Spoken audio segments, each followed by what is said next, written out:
Sekarang kita akan belajar tentang genetika. Mengapa genetika sangatlah penting?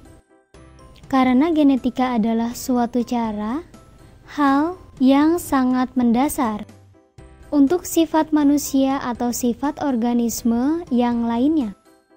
Genetika didefinisikan sebagai ilmu pewarisan sifat. Ada berapa banyak sifat manusia? Sangatlah banyak. Tetapi dari manusia-manusia yang kita temui pada manusia, kita dapat membaginya menjadi dua. Yang pertama adalah sifat yang terwariskan. Misalnya, jika orang tua memiliki rambut yang pirang, maka kemungkinan besar anaknya juga akan memiliki rambut yang pirang. Jika orang tua memiliki mata berwarna coklat, maka anaknya juga akan memiliki mata berwarna coklat. Inilah sifat yang terwariskan. Sifat yang kedua adalah sifat yang tidak terwariskan. Contohnya dari pemain basket yang bernama Michael Jordan. Apakah anaknya pemain basket juga? Bisa jika dilatih. Tetapi jika tidak dilatih tidaklah bisa. Jadi kesimpulannya, suatu sifat yang terwariskan yang bertanggung jawab adalah gen. Sedangkan sifat yang tidak terwariskan yang bertanggung jawab adalah faktor-faktor luar. Biasanya oleh faktor alam, yaitu usaha dan bakat atau lingkungan. Kita rincikan untuk sifat terwariskan dan sifat tidak terwariskan. Untuk yang terwariskan, yang pertama tinggi, yang kedua berat, yang ketiga golongan darah, yang keempat bentuk rambut.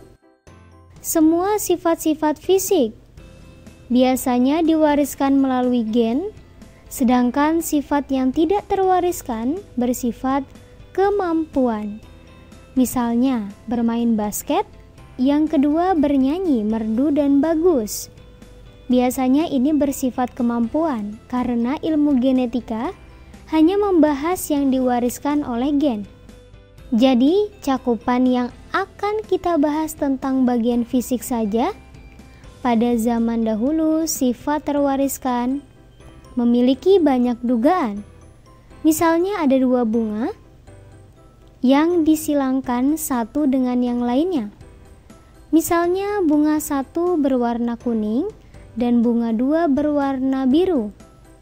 Jika disilangkan, dugaan awalnya hasil bunga yang disilangkan dari bunga kuning dan bunga biru adalah memiliki warna pencampuran dari warna kedua bunga yang disilangkan. Sehingga bunga ini akan memiliki sifat sebagian dari orang tuanya. Lama-kelamaan, orang berpikir bahwa gen bersifat seperti cat. Pada bunga satu memiliki cat berwarna kuning, sedangkan bunga dua memiliki cat berwarna biru. Sehingga, anak dari kedua bunga tersebut memiliki warna cat percampuran dari warna cat orang tuanya. Teori ini disebut dengan teori blending atau percampuran dan inheritance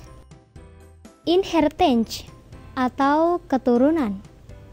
Dari siapakah teori ini berasal? Yaitu oleh Charles Darwin.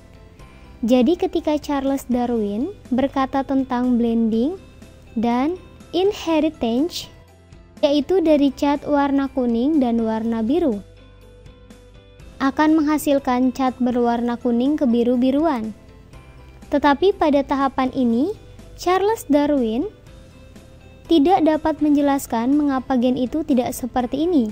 Karena jika anak bunga dikawinkan dengan sesamanya, hasilnya yaitu adalah sesuatu hal yang baru, yang tidak dapat dijelaskan oleh Charles Darwin dengan teori blending dan inheritance.